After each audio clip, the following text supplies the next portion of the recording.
Welcome to Shortcuts to Mastery. I'm your host, Maria Henning, and in my universe, life is for growth and time is for bending. So hop in, my friend, buckle up, and let's get into it. What's up, my friend? I am stoked. This is so much has happened over the past couple of weeks or week or whatever since I've recorded a podcast, and I am super excited for this one. I have a Q&A style for you. I've put up some Q&A boxes on my Instagram stories, and I have some personal questions. I have some Gene Keys questions, so this is going to be a lot of fun. But I'm feeling so good. It's Tuesday morning. What's the date? It's October 3rd. And I am fresh off of a moon day. So I have been taking Mondays off for the last maybe 5 or 6 weeks after starting to follow the astrological calendar. I don't know exactly what it's called, but it's like the kind of the planetary breakdown of the week, or the planetary energies of the week. So if you don't know what that is, essentially each different day is ruled by a certain planet, and the energy of that planet will kind of tell you about the energy of that day and how you might best use the energy of that day. And I have seen people talking about this a lot. One of my friends and clients and assistants he does those he calls them energetic week breakdowns. He'll do them for people. His name is Pat LeBlanc. That's a terrible pronunciation of his French Canadian last name, but you get the point. You can go find him on Instagram at Get Amplified. And he does energetic week breakdowns for clients. I follow other folks that have been talking about, using and harnessing the planetary energies of the day. And I finally started to implement it, and specifically on Mondays. So here's a quick breakdown in case you're curious. So Monday is ruled by the moon. So Monday, or lunes in Spanish, moon, luna. And so Mondays are actually a time more for rest. Lunar energy in astrology is more of feminine energy and emotional, your emotional landscape. And so my understanding is it's a good day to set intentions and just kind of rest. Tuesday is ruled by Mars. So in Spanish, martes. Mars in Spanish is Marte. So Mars is ruled by Aries. And so it's the planet of war, the god of war. It's a really good day to do a lot of stuff. So today is Tuesday, so I have a lot of stuff planned for today. And I'm fresh off of a day off, so I feel really good. Wednesday is ruled by Mercury, if I'm not mistaken. Yeah, miércoles, Mercurio, and Mercury is a planet of communication and thinking. And so maybe doing, definitely a day to get stuff done, and get stuff done more on the communicative side, if you're writing or creating content, or maybe recording a podcast or things like that, which I'm actually recording a podcast tomorrow as well, so that'll be fun. Thursday is ruled by Jupiter, or Thor's day, jueves. I believe Jupiter in Spanish is just Júpiter. I don't know. I might be crazy. And I've never said the planets in Spanish, but anyway, you can see where the names come from. And so that's a time to get a lot of stuff done on Thursdays. Also kind of a day like Tuesday, get a lot of stuff done. Friday is ruled by Venus, viernes in Spanish. And so it's more of a day of rest, actually. So kind of Mondays and Fridays are days to take off. And then Saturday is ruled by Saturn, planet of discipline. So getting stuff done. And then Sunday is ruled by the sun. So maybe getting some stuff done, but again, not necessarily super intensely. So I'm not an expert on this, but I have definitely I've been following the Mondays off, and then get a bunch of stuff done Tuesday, Thursday, get a medium day, on Wednesdays. And then I do work on the weekends, and it's been really nice. Particularly Mondays off has been really, really nice, really kind of life-changing, especially because I do a lot of stuff on the weekends, not just work-wise, but I live in Boston, and all of my friends have normal 9 to 5s. And so weekends are when we do stuff. And so we have plans, and we go out and we do brunch, or we do whatever. And I always have things going on. I have a lot of friends here, which is a whole other, if you're curious, if you want me to talk about my friend experience in Boston and manifesting a ton of friends, and particularly friends in the building, I live in an apartment building where I have manifested 10 other girls in this building where we're all friends. And, you know, for example, like this morning, we all go to the gym together.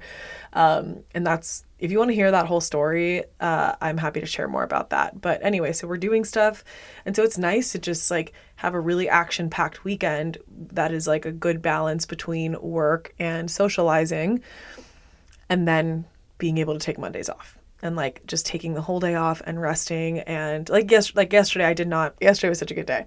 I went to the gym in the morning with two of my friends in the building, and then I showered, whatever, got ready, and I took myself to Salem because it's October, it's like spooky season, it's starting to, like the fall starting to come into New England, and so the leaves are turning, the foliage is coming, like the beautiful red and yellow and orange leaves are coming, which is my absolute favorite. Fall is my favorite in the whole world in Boston. It's so, and like in New England, like it's so much fun. I just have such good associations, such good memories with fall. I just like my specific memories that I associate with fall is like being in Houston and like, do you guys remember like the wave like skateboard? So like using the wave, like waving down my street in Houston, and like, you know, we didn't have too much foliage, but the leaves would turn brown at least and like fall and die, and like just the crisp fall weather and like seeing the leaves fall and I don't know, just being cozy. I just, who is not a hoe for fall? You know what I mean? I'm basic in that way. I fucking love fall, and when you live in New England, you really get like a beautiful experience with it. So, and Salem in Massachusetts is like the home of like the Salem witch trials, and it's witch city. And so it's very witchy and fall-y, and it's super crowded, during this time of year. And so I was like, okay, well, I in general love to go to Salem. It's my favorite place to shop, believe it or not. The shopping there is absolutely incredible. In terms of like, you know, witchy stuff, sure, like I always get candles and crystals and everything like that, but also like home decor and like plants and clothes. Like they have really cool clothes up there. So I had in general been meaning to go up to Salem, but I was like, oh fuck, like if I'm gonna go in October, it's gonna be so fucking busy. So I was like, all right, if there's any day to go, it's going to be a Monday morning. And I was right. I was able to find parking. I was able to get in on breakfast, you know, didn't have to wait too long, maybe 20 minutes. Other people were waiting like an hour and a half for breakfast, and able to shop around. So that's what I did yesterday. I woke up, got ready, went to Salem because I was like, Monday morning is the time to go.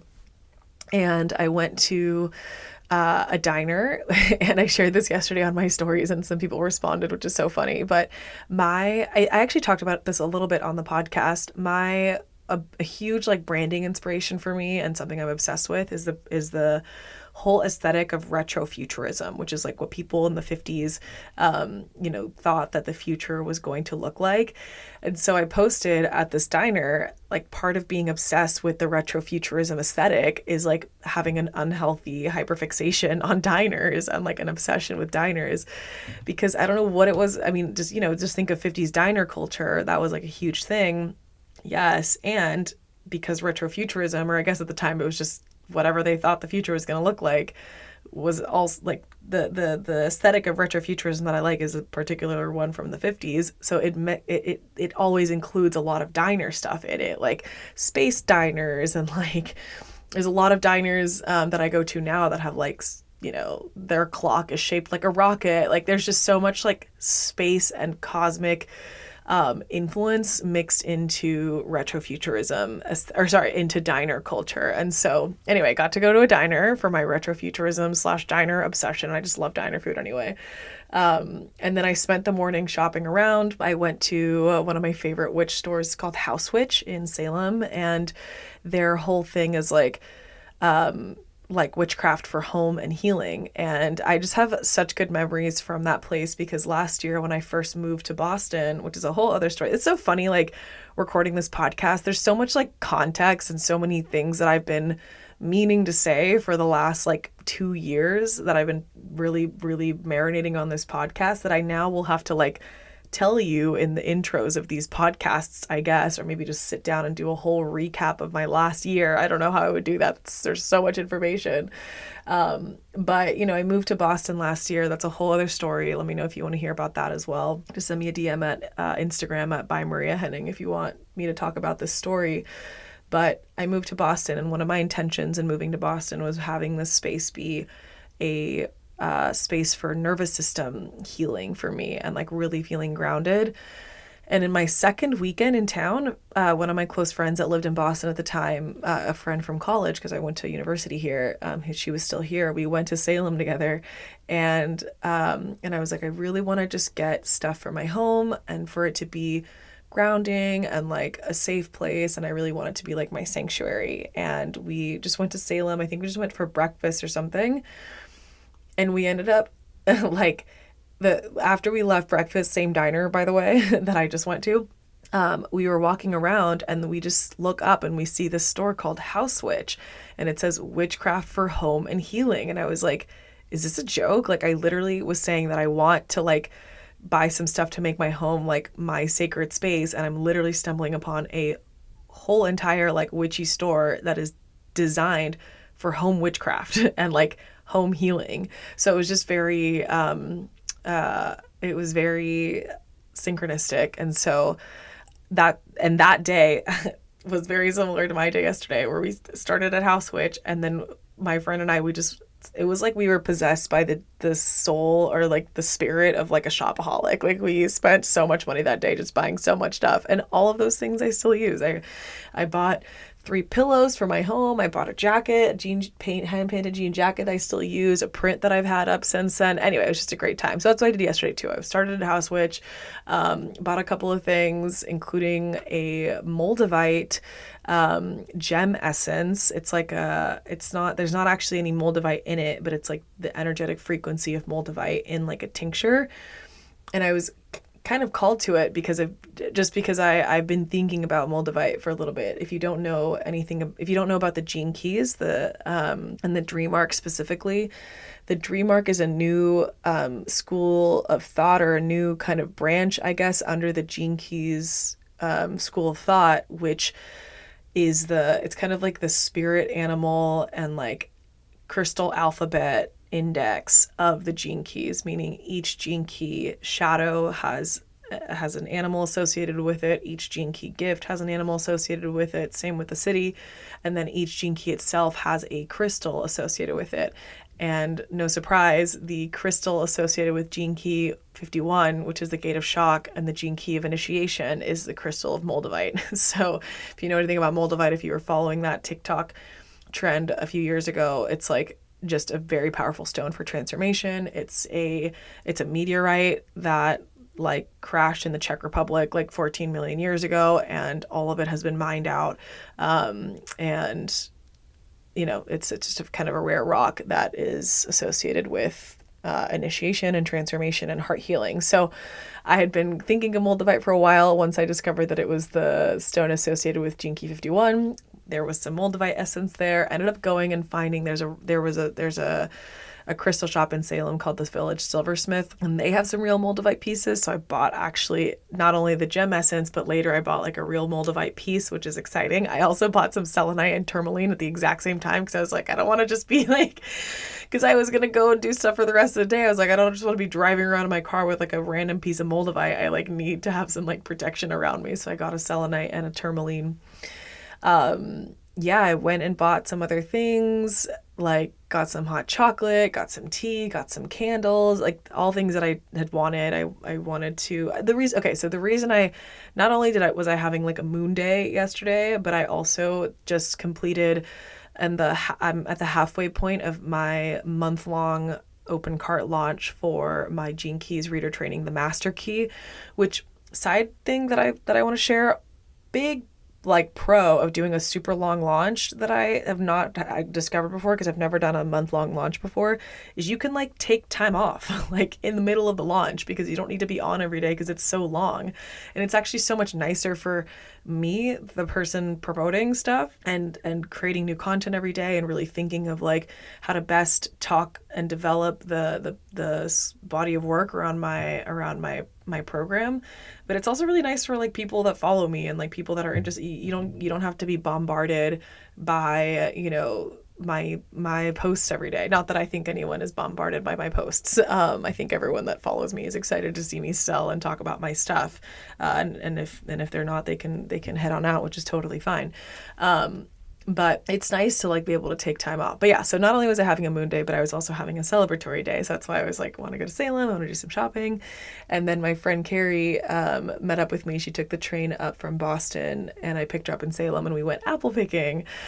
So we went apple picking, walked around. It was beautiful, picked some great apples. I'm going to make a German like apple tort that I learned to make while I lived in Germany. That was a good time. And then we had a really nice dinner and drove back. So that was my day yesterday. It was super magical. End of the day with a like magical bath. I used a magical bath bomb from House Witch and put in some of the Moldavite essence in there. I burned 2 of my new candles. I drank one of my new teas. It was just like such a good day. So anyway, I'm like bouncing off the walls this morning, having had such a nice day and restful wind down yesterday, and then having gone to the gym this morning, already got like a protein filled breakfast, took a shower, and I'm just like just ready for the day, just in the morning. I love recording in the morning. This is so nice. So that's my update with some little insights here and there of the like energetic week breakdown and some things about the gene keys you may not know, and also some tips on long launching. So without further ado, let me pull up the questions and we can just get right into the Q&A. So I'm going to do some Gene Keys questions, and then at the end, I'll do some of the personal questions that I got asked. So the first question I got asked is, do you need to go through the sequences in a specific order? So what that's speaking to is the 3 sequences or the 3 spiritual paths of the Gene Keys. If you think back to the intro to the Gene Keys episode, I spoke about how the Gene Keys system gives us a couple of things, and one of those is our unique spiritual path. We are a unique variation of it. We each navigate a similar archetypal path in the sense that we have the first sequence or the first path is all about ourself and our personal challenges as a spiritual path. And then we have the second sequence, which is relationships as a spiritual path. And then we have the third sequence, which is business as a spiritual path. Those are called the activation sequence. That's the one about self. The Venus sequence, that's the one about relationships. And then the Pearl sequence, that's the one about business or career. And so we each have those. We're going to have the same archetypes. Like we're each going to have one of those, but then they're going to be unique for each of us. So my personal challenges and breakthroughs are going to look very different than yours, depending on our activation sequence. My career challenges and breakthroughs and spiritual growth is going to look very different than yours because our Pearl sequences are going to be different. So that is just a quick teaching on that. And so the question is, do you need to go through those sequences in a specific order? And it's an interesting question because it's a yes and a no. So the Gene Keys is called your unique chart of the Gene Keys is, really quick, the overall 3-part sequence is called the Golden Path. When you look at your version of the Golden Path, it's called the hologenetic profile. So holo meaning holographic, genetic meaning according to our genes. And so the holographic part kind of says that no, you don't need to start at any specific sequence or any specific order because it doesn't matter where you begin. I talk about this in my by the way, in my free How to Read Gene Keys Charts Masterclass, which is called Detangle. You can find that in the show notes below. But it doesn't really matter where you start because eventually you'll end up right back to that beginning point, wherever that was. And so meaning you will have made it all the way around the sequences. Because the whole point of the Gene Keys Golden Path is not that you do it once and you're like, all right, I'm done. Like I did all of my personal challenges and I did all my relationship challenges and breakthroughs and I did all my career challenges and breakthroughs and now I'm healed and I'm super enlightened. That's just not the way that it goes. Each, what's the word? Like level, I guess, in your life. I always use the word level, but it's just not, it sounds so like marketing bro. I don't know. But each new up level or quantum leap or level of mastery or whatever you want to call it in your life is going to require you to go through all of those personal relationship and career challenges again in order to have breakthroughs in all of those areas at that new level. So the easiest example that I always give is like money. And especially if you're a business owner, like we talk about this a lot with like the monthly the monthly income or whatever. Those are different levels, you could say, of success. And it's just just numbers are just a quantifiable thing that just makes it easy. But the challenges that you will need to deal with in order to make a $5,000 month is one set of challenges, and the challenges that you need to deal with in order to make a $50,000 month is a completely different set of challenges. They might be very similar in the sense of like, we're still selling, we're still promoting, we're still whatevering, but it's like, it's a new mindset, it's a new, energy, it's a new like way that these triggers are going to come up. So same thing, with the relationship stuff. The challenges you're going to have to deal with in the first week of your relationship are going to look very different than the challenges you're going to have to look at in the first decade, after the first decade of your relationship. And so essentially it's just saying that at each new level, you are going to level up and you're going to have to go through and navigate this pathway again. So let me know if that makes sense. But yeah, so you don't need to go through the sequences in a specific order, but I am organized and I like to go through a specific order, and I think it makes sense. And the order that I like to go in is the order that it comes in, which is you start at the activation sequence and then you go to the Venus sequence and then you go to the Pearl sequence and you go right back around to the activation sequence. It doesn't mean that I'm not open to the hologenetic, or rather the holographic nature of it. Like, I'm happy to jump around, and I do see that in my life. But when I teach it and when I recommend it to folks, I think it's necessary to start at the activation sequence, because those are going to be your personal challenges and breakthroughs. You got to know who you are, and that's the teaching. You go through the activation sequence so that you know who you are, and then you go through the Venus sequence so that you know who you are and you can stay who you are when you're in your relationships. You can't be not you. You can't be not yourself and actually have relationships be a place of growth for you. So you get to know who you are first and commit to that. That's the whole purpose of the activation sequence. And then you can explore the nature of now not just having it all be about you. Now you need to be in relationship and see what triggers and things come up there. And then once you can be in relationship while still committing to being yourself, then you can do that at a much wider scale, which is the Pearl sequence, and then receive monetary compensation in exchange for that. So there is like a certain reason, there's a reason why there's this order. It really does build one onto another. They build on each other. I guess it's a better way of saying that sentence. So you don't need to. I like to. I think there's a reason, which is what I just explained, and that's how I prefer to teach it. And if you learn with me, that's how I'm going to teach it to you. Or if you do readings with me, I'm going to give you that context. So that's the first question. Do you need to go through the sequences in a specific order? Let's see. Okay, next question. I think this is an interesting question. Someone asks, easiest way to remember how to contemplate your gene keys, or easiest way to remember to contemplate your gene keys. I want to, but I keep forgetting what they are. So it seems like there's two things that you're wanting to remember. You're wanting to remember to take the action of contemplating, and you want to remember what your gene keys actually are. So that's what helps you remember, I think, is a good question. Here's what I'll say for me.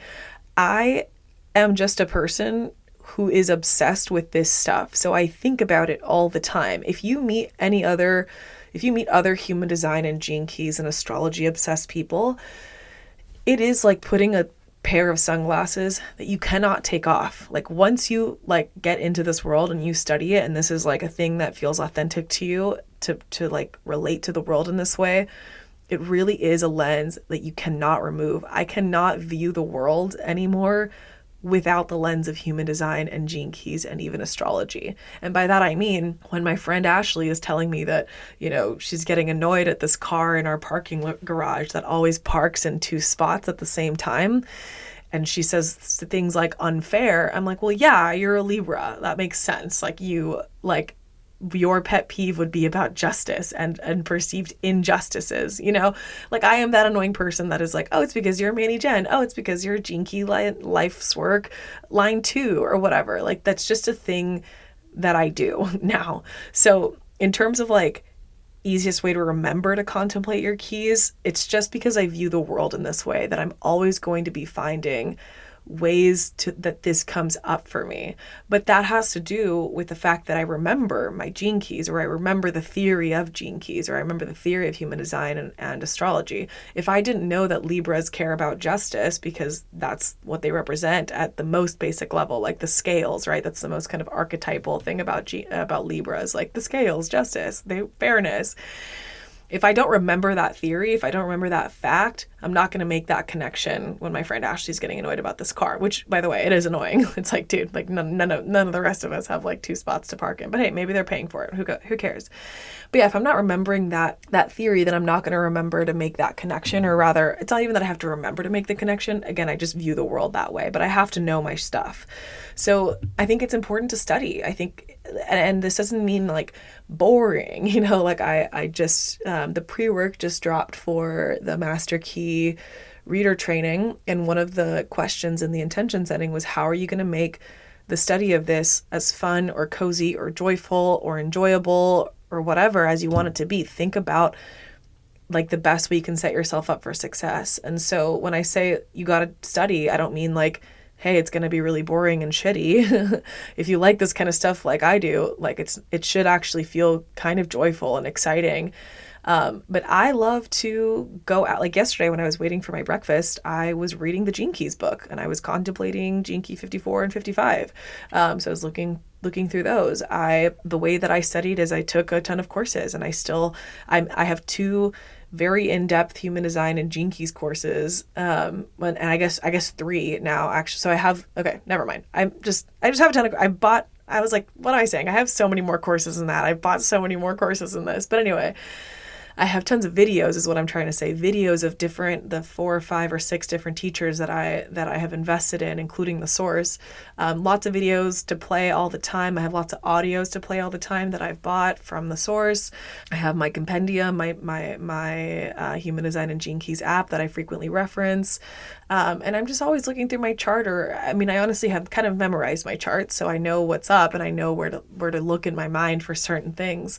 And so all that to say, I'm just engaging with the information a lot. And so if you want to remember to contemplate, and you also want to remember what your gene keys are, you're going to get to a point where that's just second nature. Like I'm saying, like you're just going to look you're going to look at the world through the lens of this stuff. And it's going to be as easy as breathing to be like, oh yeah, that's because you're a Capricorn, or oh yeah, that's because your core wound is, 35 or whatever.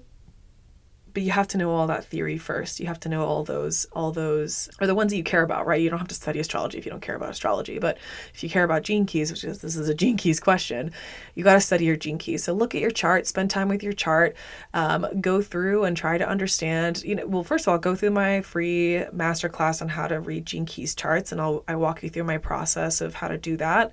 So go and read about the spheres, go and read about the lines, go and read about the gene keys. You can do that through my programs. I have lots of free content on all the gates. I have every single gate posted on my Instagram. I'll link that in the show notes below. You can go through my course, my reader training if you want to learn it all from me. Study this stuff, and then it'll just come naturally once you know this kind of stuff. And maybe you might need to, at first, if you want to remember to contemplate, put an alarm in your phone that says sit down and do 15 minutes of thinking or journaling or studying or whatever of your gene keys so you can contemplate them. But the easiest way, I think, is if this is something that you genuinely love, then once you study it, you're just going to view the world this way, and it's just going to be part of your life.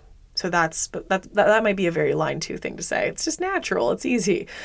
Maybe some other person would have a really specific schedule or something, I don't know, for you to do. But for me, I tend to fall in the realm, and this is what the Gene Keys folks say too. Contemplation should just be a part of your life. It shouldn't take away from your life. You'll contemplate while you do the dishes, while you fold your laundry, while you take the dog out for a walk, while you drive the kids to school. You can be thinking about this stuff. It doesn't take up any extra time in your life. But like I said, you got to know the theory first, so do some studying, and then it'll just become a part of your life. Okay, so that is the second question, how to remember to contemplate your keys and remember in general. And then I had a question specifically about a channel. So this person says, I'm interested in the Brainwave Channel 2057 and how that shows up in the gene keys. So there's a channel in human design called the Brainwave. I actually have it. It's gate 57, which is in the splenic center, and it's called the gate of intuitive insight. And it connects the splenic center directly to the throat center through the gate 20, which is the gate of the now. And so the channel of the brainwave is sort of about speaking your intuitive insight in the now, right? We have a direct connection from the splenic center, the center of intuition and body awareness, to the throat, direct connection to speaking it out loud. And there's another channel that does that, but it's a totally different channel. This channel is about intuitive speaking in the now. So that's why I call it kind of one of those channeling channels, right? You're able to get your intuition out in the moment. That's why, as I was saying in the last episode, I'm so excited about this podcast, and I'm so excited in general about teaching, because I'm always getting these intuitive downloads because I'm speaking, and they always come in the now. So in the gene keys, we just look at it through the nature of the keys, and then we can also look at the integral human design languaging, which is what the gene keys, it's the gene keys shadow gift and city languaging for things like human design channels, which Richard Rudd came up with. So I'm going to give you both of those things, and I'm going to pull up some of these things right now because I don't actually remember the shadow gift and city of the channel off the top of my head, but that's why I have the compendium to look at all this stuff. So let's talk about the gates first. So gate 20 is called the sacred Om, and the shadow is Jesus Christ, it's like surface something. Hang on a second, let me pull it up really quick. There's lots and lots of things to remember. So I remember a lot of these things, but like a lot of these shadows and gifts and cities. But when you have 64 times 3, it's actually more like 64 times 6. What is that number? 64 times 6. It's 384. I knew that number. Anyways, 384 possible things to remember, because there's a shadow gift and city, that's 3 frequencies. And then there's a repressive and reactive nature of the shadow. So it's technically kind of like 5 frequencies, just 3 of those relate to the shadow. And then there's like the victim theme, which is like the reason you're in the shadow in the first place. And so that's actually like a 5th, like a 6th thing to remember. So it's kind of a lot. Why is this not pulling up? Anyway, give me a second. I'm going to let this load. Okay, it's all loaded. My internet was having some weird stuff. Okay, so shadow of gate 20. Well, first of all, let's just talk about gate 20. In human design and in the gene keys, it's quite similar in the sense that one of the main aspects of it is that it's about speaking in the moment and being in the moment, and just being present. And the gene keys really harps on the presence part of it. Like that is the city, is presence, like being able to fully just be in the now. If you've been in the spiritual world for like less than half a second, then you will definitely have read or at least heard of The Power of Now from Eckhart Tolle. And if you know that book and that story, he has this spontaneous enlightenment experience and ego death experience where, he's been struggling with depression and feeling miserable, and has the thought, I can't live with myself anymore. And he says, who is I and who is myself and why are they different? And then he like has a spontaneous like ego death and wakes up the next day fully just ego death gone, or like ego gone, and basically spends the next 3 years just blissed out on a park bench because he's just fully in the present moment and able to just be. And that is the Siddhic dawning of the city of presence. But anyway, so it's about being in the now. It's about being, maybe not Eckhart Tolle level blissed out, but really being present and speaking in the now and being able to act in the now, being able to act in the moment, kind of like I was saying in the last episode. Given this is something I have, it's really like, you don't know what you think until you say it. You don't know what you're going to say until it comes out of your mouth. You don't know what you're going to do until you just do it.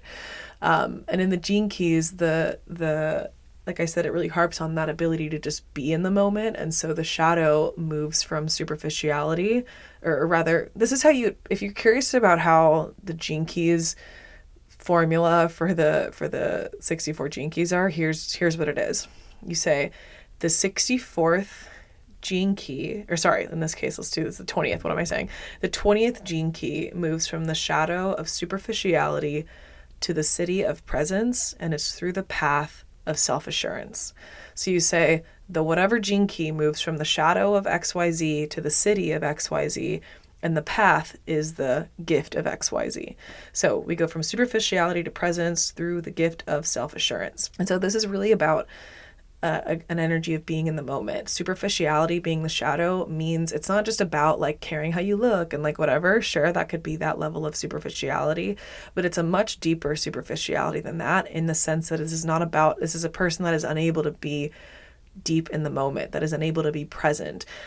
You have the repressive nature of absent and the reactive nature of hectic, because in the repressive nature of absent, you're absent-minded. You're anywhere else but here in terms of with your mind. Like, it's the person that is scrolling on their phone, on a beautiful bus ride from I don't know. I just went to Patagonia and had to take a bunch of bus rides. We went from, where the fuck were we? El Calafate to, I don't even know where the fuck we went, honestly. Like, it was like a 3-hour bus ride that was beautiful, and I looked around and there were people on their phone. It's like, what? Look outside. Like, have you ever seen like a guanaco before? Like, have you ever seen these mountains before? Like, what are you doing? Like, we're in the middle of nowhere. Like, be present and not absent.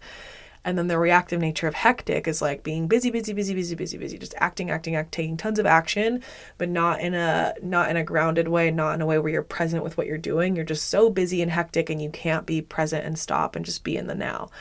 And so the superficiality leads to a person that has a lot of insecurity, because you're not able to just be with who you are and be with the moment. And you're not in the now. And so that's the shadow of gate 20. The shadow of 57 is unease, being a victim of indecision. And this is I love this gate. Like I said, I have both of these. 57 is my radiance, my unconscious sun. And unease is really a thing that shows up for me. But if this is the gate of intuitive insight, then in the shadow, this is a gate that really struggles for clarity. And it's the same it's very similar in human design. And so we have this shadow of unease, this actually inability to be intuitive. It's this lack of clarity. We have this being a victim of indecisions. And then we have the repressive nature of hesitant, which is, well, I don't know what to do. I feel so much unease. I can't trust myself, and I'm so indecisive. I'm not going to actually do anything. I'm going to hesitate.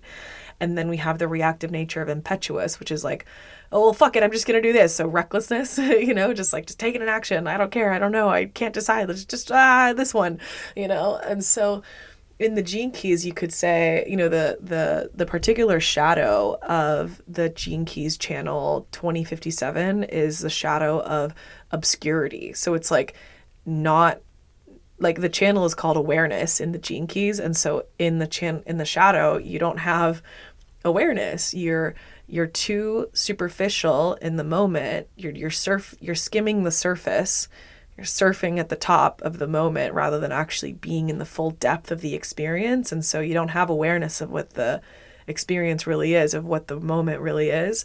And then you're too hesitant, or you're too indecisive. There's too much unease. You're obscured from knowing what to do in the moment.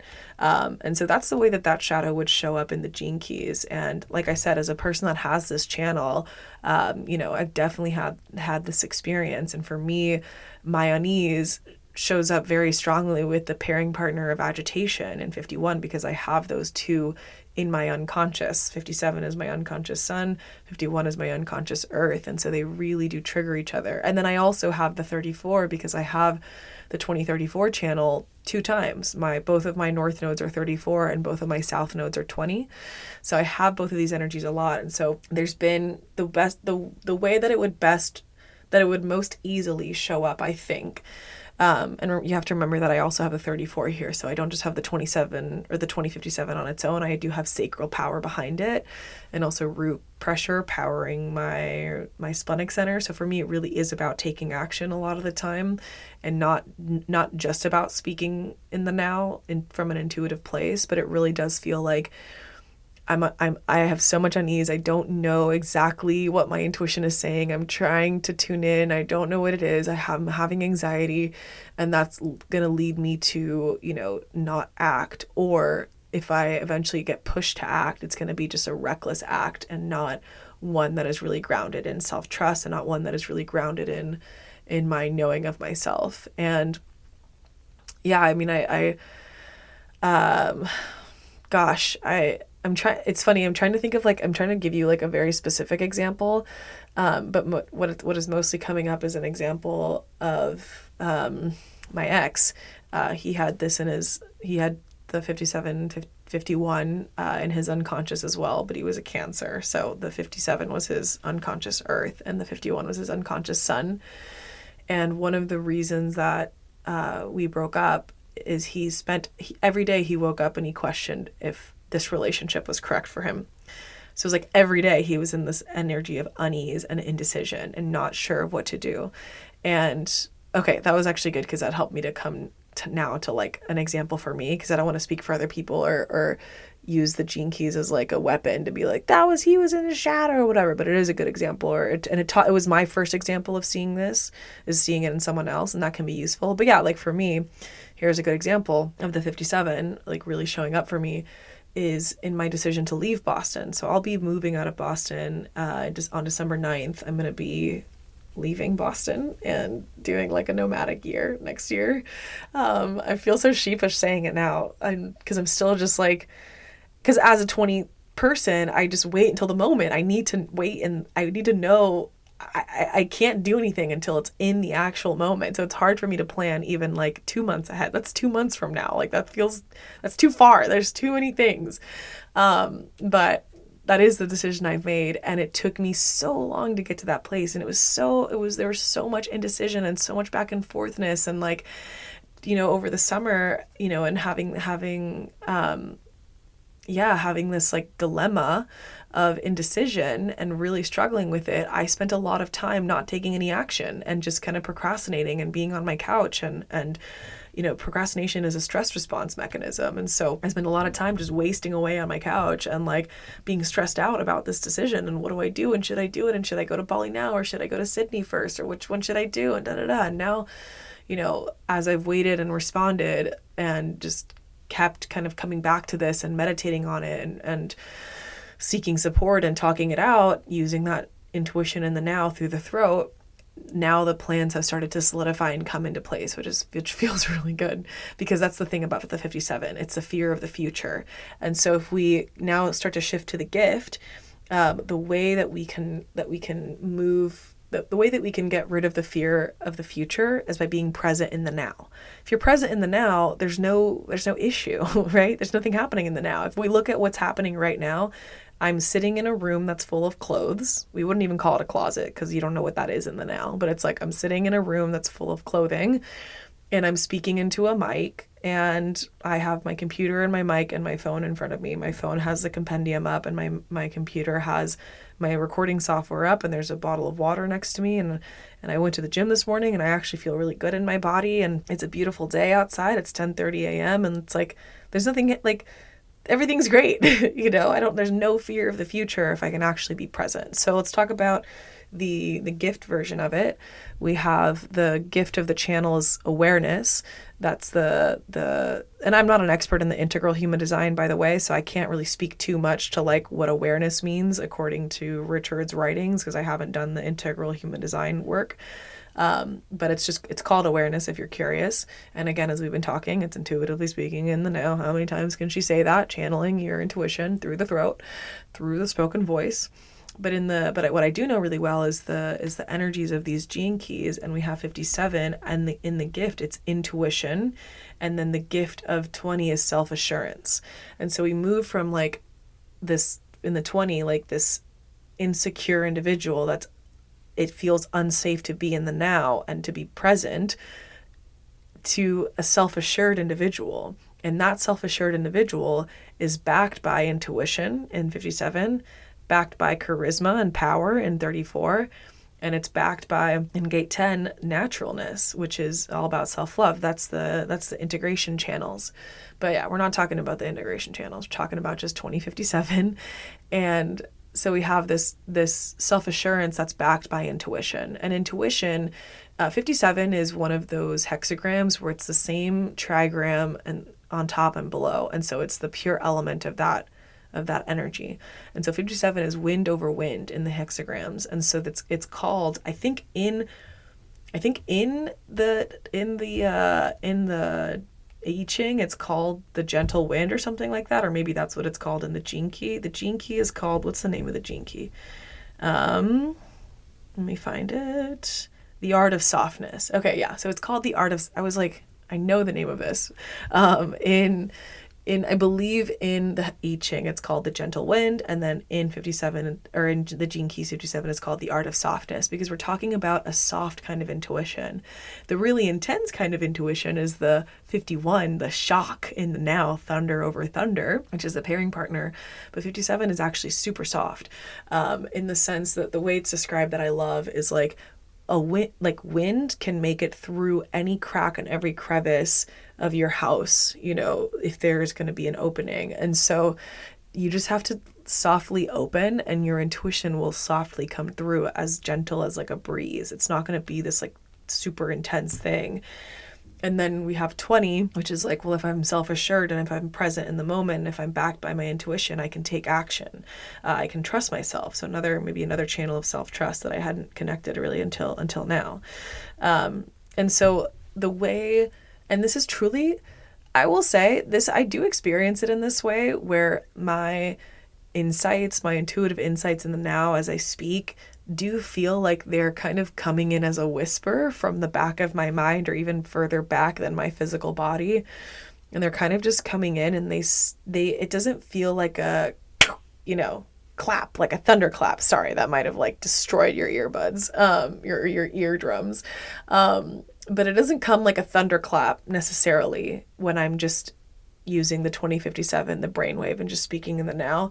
I have had shocking moments. I have the 51. I do, like, that is my purpose, my 51.5. But when I'm just speaking in the now, it doesn't really come that way.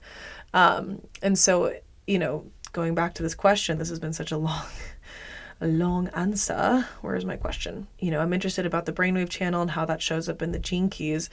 Basically, the teaching is, where are you unable to be present? Where are you, you know, what kind of insecurity and physical insecurity in who you are and this indecisiveness, where is that showing up and having you be in a space of unease and superficiality, aka not being in the moment? And instead, how can you lean in, shut out the noise for a second, get grounded, look around and ground yourself. I'm present, I'm here, I'm safe, there's nothing going on right now, and softly open up to whatever intuitive insights are coming through, maybe even by just opening your mouth and talking. So that's what I would say about the 2057. And we won't get into the cities because it's just too too intense. But if you're curious about the cities, like I was saying, the city of 2020 is presence. So truly ego death moment of just pure presence. And then with 57, the city is clarity. So pure clarity, clear knowing.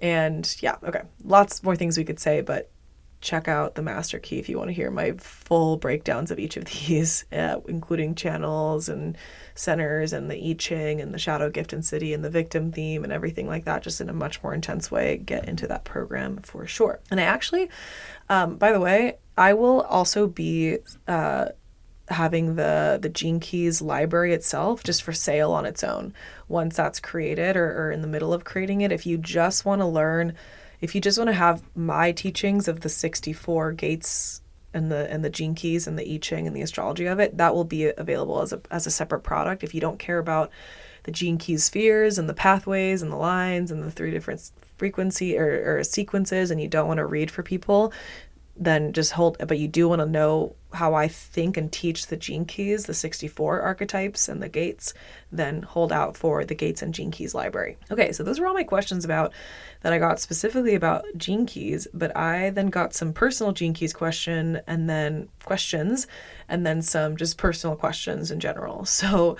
one of the questions I got is, how has Gene Keys supported you in intimate relationships? And I was like, hey, thanks for the thoughtful question. And she said, yeah, and you don't just have to talk about the Venus sequence, just anything that comes up. And I think for me, like, the first thing that comes up, like, yes, the Venus sequence was useful, and I will talk about that in a second, but one of the first things that comes up is just knowing myself and knowing my the other person I'm in a relationship with, and like by what I mean by that is knowing my own gene keys and knowing my person's gene keys, whoever that is, my mom, my friend, whoever, knowing their gene keys, it's just helped so much because I have, like I said, a lens that gives me a language to describe what was previously a nebulous experience. And that is how I experience all of life now, where I didn't understand why I was a certain way, or I didn't understand why a certain thing was happening, or I didn't understand why someone else was speaking the way they were speaking.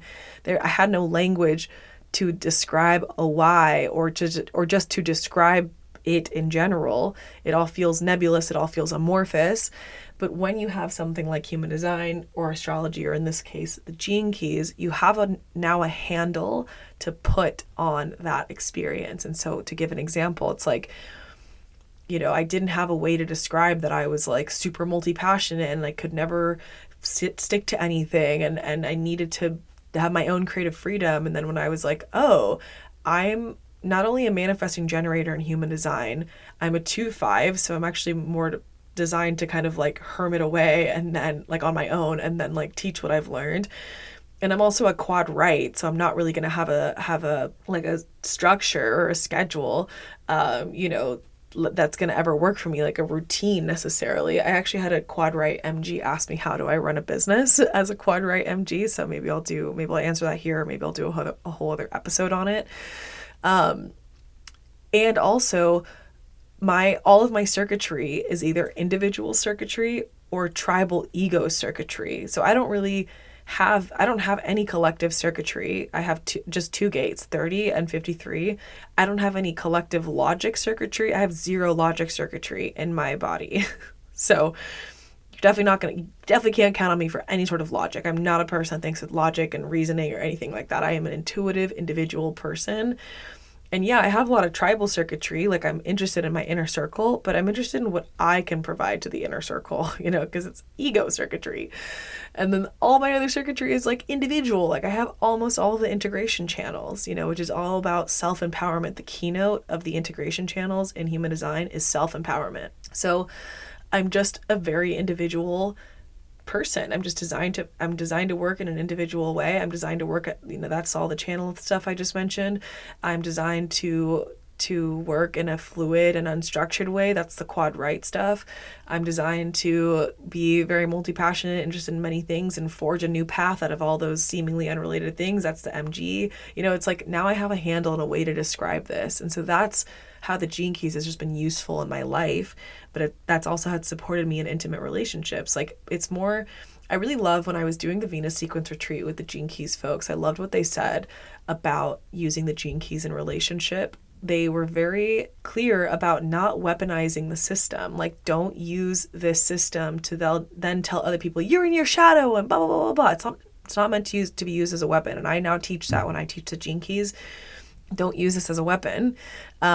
But they said, you need to know your own shadows really well, and you need to know everyone else's gifts really well and hold them to their gifts. And I say, and you also need to know your gifts really well and hold yourself to your gifts.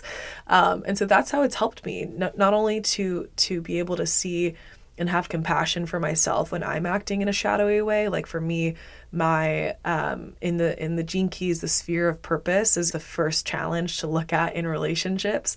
And my sphere of purpose, the shadow, is agitation, and I get very agitated. Like, when I'm upset in my relationships, it's the first thing I do. I'm super agitative. I say shocking things.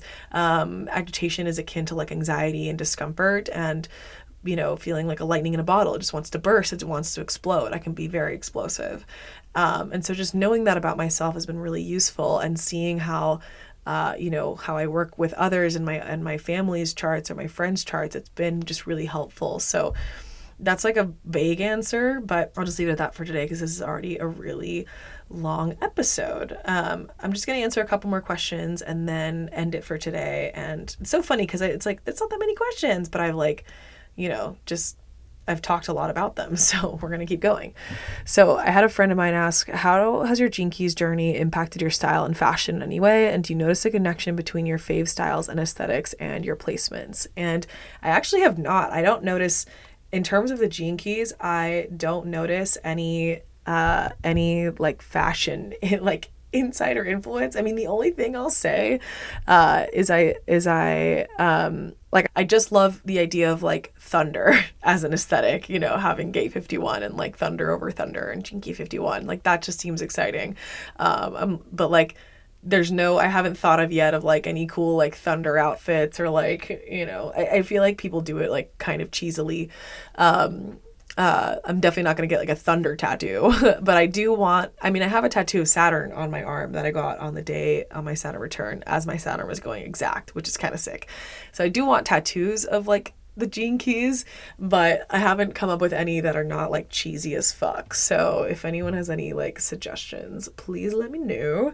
But no, I actually haven't noticed any like style impact from the gene keys directly, other than just the more that I decondition, I think in all areas, you know, human design included, but the more that I get into becoming myself, which is the whole point of the gene keys, is to become more yourself. And it gives you all of the gifts that you have within you that are authentic and natural to you and like a part of your self-expression. The more that I become more self-expressed in a spiritual way through understanding these archetypes and living them out, the more I find my style, my personal style, more in the world. And so I and this my friend who asked this is an astrologer. I find that I have much more of like a style impact from astrology. So like in particular, just that I'm an Aquarius rising, and so like the things that I like to wear have like a brand that I love is Dress and Lala, who is my coach and friend Kinsey's friend's brand. And so I found it through Kinsey because I follow Kinsey. And Dress and Lala has like all these cool ass patterns, and a ton of them have like aliens on them. And so it's very unique looking, which is a very Aquarius rising type of brand. It's like, whenever I wear Lala stuff, like no one around me is wearing. I've only seen one person in real life wear Lala, and it was like at a freaking EDM concert. But no one else is wearing the things that I'm wearing. They have aliens on them. Aquarius is the alien of the zodiac. They're all about being unique and rebellious and whatever. So I just tend to dress, or I want to dress in a very Aquarius. Not all of my clothing is like that. I need to keep upgrading my closet, but I tend to want to dress in a very nonconformist. I'm not insanely nonconformist. I'm not like shaving my head into a mohawk and like tattooing my face or something. I don't know. Like I'm not like super insanely nonconformist, but I tend to want to dress more nonconformist and be a little bit more rebellious. But I feel like that comes more, like I said, from the Aquarius stuff. Okay. So that was a lot of stuff. So I have a question about becoming financially stable, and I have another question about how did I get to Gene Key? So I'll start with the last one actually. So this person asks, did you see the need you are serving for others when you started Gene Keys, or just followed excitement? And that is truly a followed excitement answer. So this is like, I didn't start and think, oh, the Gene Keys is going to be the way that I'm going to help people. I took my human design and Gene Keys certification because I wanted to learn human design. That's what I wanted to learn. I wanted to learn type and strategy and authority so that I could teach self-trust better. So I could teach trust and go better, right? Trust, authority, go, a strategy. So I didn't see a need for Gene Keys. I didn't even know what it was. And then I got into the Gene Keys and I was like, oh my fucking God, I love this so much. And this is exactly what I want to do. And I'm just so obsessed with it. And I just kept following that excitement. And turns out, again, very Aquarius rising of me, the Gene Keys is not really like a well-known thing. It's super fucking random. I talk about this a lot in my human design and Gene Keys reading business course, which is called Readings on Repeat. And you can find that in the link below. It's a course about how to start a reading business as a human design and Gene Keys reader. I even have astrologers in that program and tarot readers and Akashic Records readers, because it's also applicable. I would say 85% of the course is applicable to any sort of reader in the metaphysical space. And I have a lot of people come in there and they're like, do you think it's like saturated? And it's like, no, like even astrology isn't saturated. Like so much of the world still, like you'll go into any restaurant in Boston and 4 out of 5 people you speak to will be like okay, like if you say anything about astrology, they're not going to be into it. There's still and astrology is way more well known than human design. Imagine human design. This is what I always say. The biggest human design Instagram account has maybe like a couple 100,000 followers. Not even 200,000 followers. Honestly, I don't believe it. If I'm remembering correctly, the biggest account, at least that I know of, that is just human design focused, I don't even think has crossed the 200,000 follower mark. And if they have, maybe they're at if I'm being super fucking insanely generous, maybe they've gotten to the 500,000 mark, like 500,000 mark. I don't think they're even halfway to that. I don't think we're even at 250,000. There are dozens and dozens and dozens of astrology accounts with millions and millions of followers. Human design is like not even close to that. And so it's super fucking random. Imagine Gene Keys. Not even the Gene Keys people themselves have 100,000 followers. I don't even think how many followers? They probably have like 70K or something like that. Let's go to like the Gene Keys source, which is like the biggest Gene Keys account, at least that I know of. If someone else knows about this, by the way, and like if someone else is like, no, like this human design account has 50K or 50 million people, then like, let me know. Yeah, the Gene Keys people have 82,000 followers. Yo, that's nothing. That's nobody. That's not even a sixth of the city of Houston, Texas. Like, come on. So no, I didn't see it as a need. I had no idea what it even was. And now that I'm like an expert in it and one of the few people that is like literally making an entire living like off of the Gene Keys, just having followed excitement, I've found myself in a really good position because I've created a very small niche for myself, which is not a thing that I ever set out to do as a manifesting generator. I just wanted to be able to do whatever the fuck I want. And that's still what I want to do, by the way. But just happens that what I want to do is something super random and not well known. And I'm at the beginning of it, which is very exciting in general for business, but also really exciting as a Gate 51 person that wants to be first. So no, just followed excitement. Great question. And then there's, again, this question about how you started and what initiated a shift to becoming financially stable. Let me think about this. Okay, I'll just share how you started and what initiated a shift to becoming financially stable. Here's the thing about me that I think is important to know. Number one, I did not have a financially stressful upbringing. My dad made a lot of money. I'm not talking like several homes and like yachts kind of money, but like a big house in like a really nice part of Houston, like type of money, and like able to take trips and like able to eat nice dinners and able to go to really nice private schools. And like, I don't have any student debt. My dad paid for my university because he could, and it was like a private university. So that's important to know. Like, you need to know that I have financial privilege for sure. I think, like I said, yeah, I just think it's important to know I don't have a background of struggle. And so when I started my business, right. So here's the other thing that I'll say. My nature is to be very interested in money. I mean, look at my fucking chart. I have gate 54 as my conscious sun, and I have it 5 times in my chart. And that is the gate of like financial drive, my material and spiritual mastery. This gate wants to master the material plane in order to reach the spiritual, and it has huge ambitions. And I have that gate 5 fucking times in very important parts of my chart. And not only do I have that gate, I have like all of my pearl sequence energy is like root and splenic energy. And I have gate 44 in there twice. 44 is in the channel of entrepreneurship. Hello, it's my core wound and my pearl. So conscious or unconscious Mars and conscious Jupiter. And I have gate 14 as well, the gate of power skills. And that gate, like the description is like, it carries an assurance, or it carries a self-awareness or whatever, that a belief that wealth is assured. It's like, I just know I'm going to be rich. So my nature is to be very interested in money and to think that I'm going to be rich and that I'm going to achieve it no problem. Couldn't care less when it's going to happen. I hope it happens sooner rather than later. And I believe that it has. But like, that's just what I'm destined for, and I don't feel any shame about it. I don't feel any disbelief in myself that it's ever going to happen. Like, I just have always assumed that not only am I going to be able to create for myself the same type of life that I was given, but that I'm going to massively surpass it. And so you just need to know that. You need to know that I have a lot of experience living a financially privileged life, and that I have the nature to like have a drive towards that, and I have the confidence that it's going to happen for me. And so But I will say, with all that being said, it's not that I've never experienced like financial instability on my own once I was like not receiving any like support or whatever financially from my parents. Like when I moved out and like when I had to fund this whole business and when I lived on my own, like my parents haven't given me any money like since I graduated college, and all of this business has been like my parents have not given me any money to like do this business. It's all been me. Again, you need to know that I had my full college paid for and I can move home whenever I want. I did live at home during the pandemic part of me building this business. So there was support in that way for sure.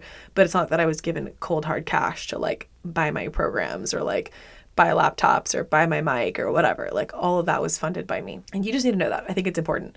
So how I started is I had quit working for Yoga Better.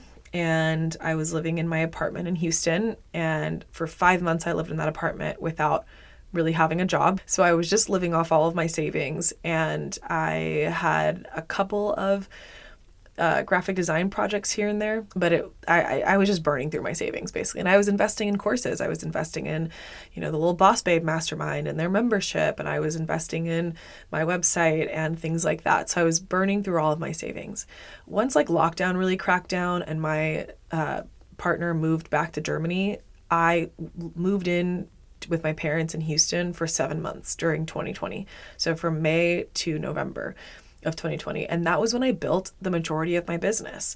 That's when I created the self-trust program. That's when I really cracked down on creating lots of content for Instagram. Hot tip for starting your business, by the way, that I just shared with my friend Carrie yesterday, because she's starting her business, and that I have shared for many years. This is what I did also. It doesn't matter if you don't have anything to sell, but if you know that you want to have a business, create an Instagram personal brand now. Create a following now, because what happened is once I figured out what my product was, which was my Radical Self-Trust program, I already had 656 people on my personal brand Instagram that was a business Instagram and not my Maria Henning, like my high school friends. Like it was like I had been creating content about trusting yourself and imposter syndrome and intuition. Like people were interested in that. Once I had a product to sell to them, I had over 600 people to sell it to. And that's not a lot, like in the Instagram royalty world, like 600 followers, that's nothing. Imagine a room of 600 people. That's a fuck ton of people. And I got sales and I made $3,000 in my first month of ever selling something in business.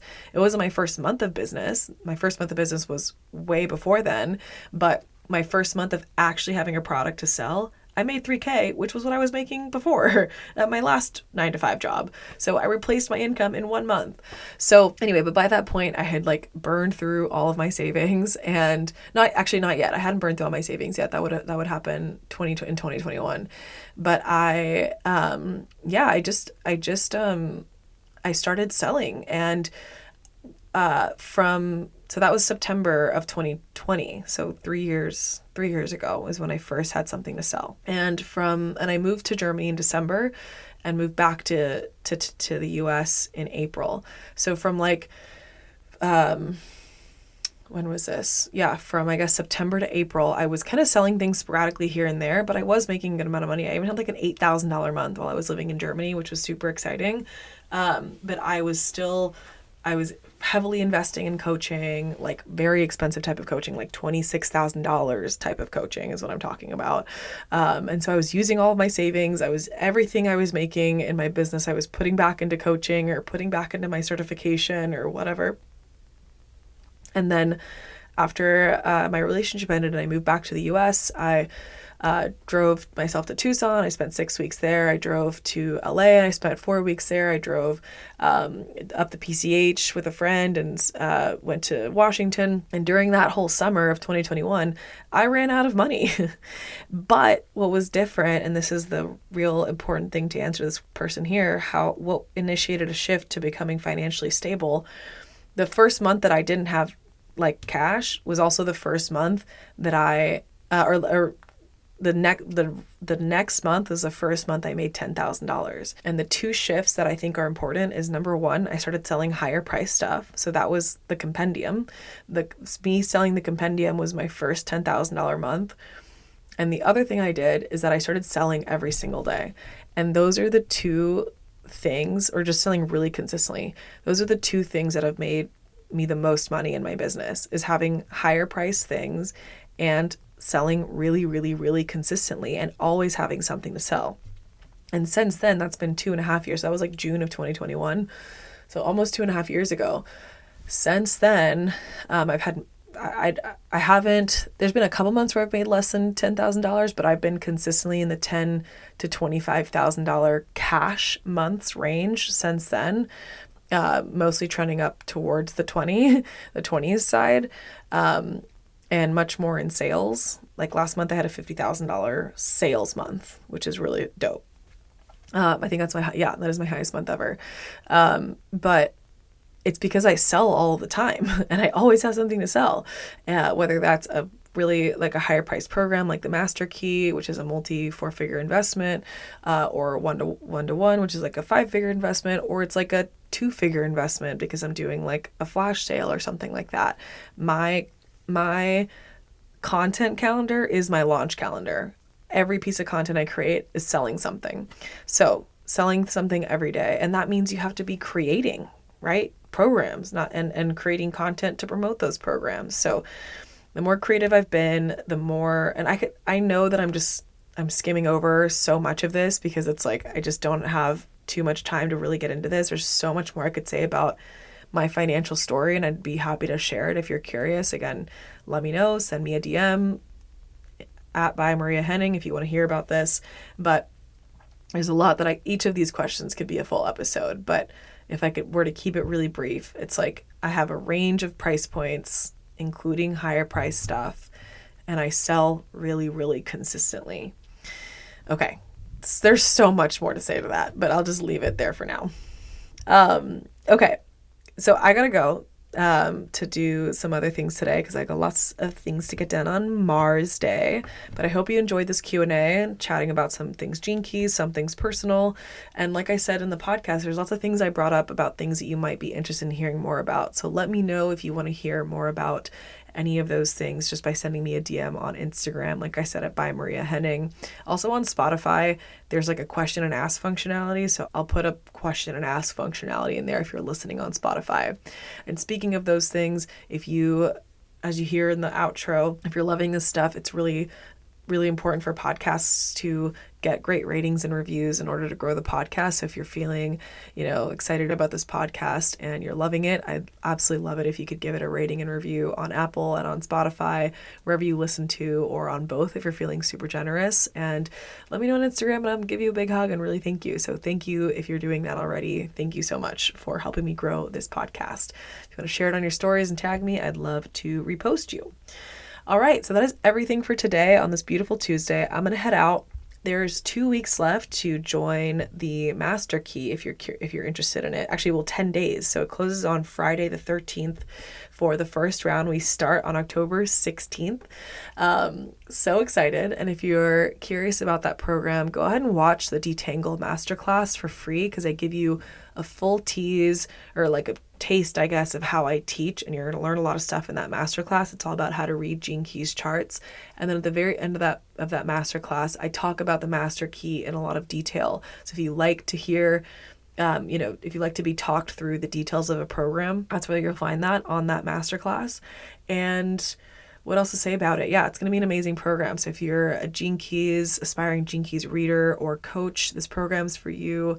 If you want to add the Gene Keys into any of your human design or astrology reading work, this is definitely for you. If you want to add the Gene Keys into any of your coaching work, this is also for you. And if you're just a highly dedicated student and you really want to learn a new level of mastery with the system, this also could be for you. So if you have any questions about the program, if you're feeling excited and you just need to get some details hashed out, just again, send me a DM over on Instagram at by Maria Henning. And remember that the doors close on October 13th this round. So if you want to join us for the first ever round, which is the best ever price, then definitely hop in before then. And I'd love to have you. All right, my friends, have a beautiful rest of your day. All right, my friend, thanks for joining me on another ride aboard the Shortcuts to Mastery spaceship. You can get started on your human design and Gene Keys journey with me today for free by going to mariahenning.com/chart, which is linked below. If you're a visuals lover as well as an audiophile, then definitely join the party over on Instagram at @ByMariaHenning for lots of fun and beautiful educational content. And to tag me in the stories with the episodes you listen to so I can repost you. And of course, if you're here, you know it totally rocks for podcasts to receive great ratings, so if you're feeling warm and fuzzy and want to share, I'd be eternally grateful. I can't wait to connect again. Thanks for being here, and until next time, here's to everything going easier, better, and faster than expected.